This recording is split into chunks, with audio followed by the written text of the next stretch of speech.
दिवशी इथं 2 ते 3 लाख येत असते।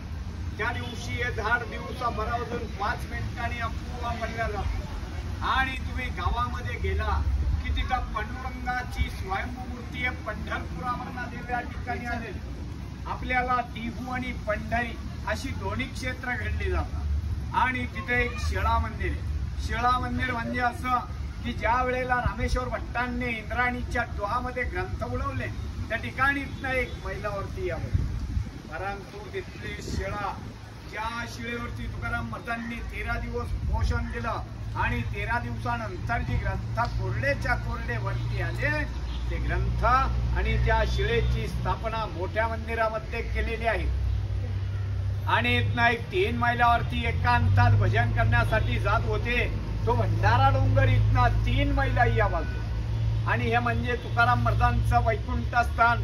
त्यांनी समाधी वगैरे काही घेतलेलं नाहीये, देहा सहित वैकुंठाला गेलेत आणि वैकुंठावरना 3 वेळा परत आले। तर संताजी जगनाड्यांसाठी कसे आलेत?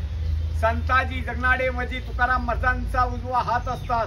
त्यांनी तुकाराम महाराजांच्याकडनं वचन घेतलेलं असतं। वचन असं घेतलेलं असतं की तुम्ही वैकुंठाला गेले तर मी तुमची सेवा केली आणि मागाहून जर मी वारलो तर माझ्या दियाला मुठमाती करायला तुम्हाला यावं लागेल।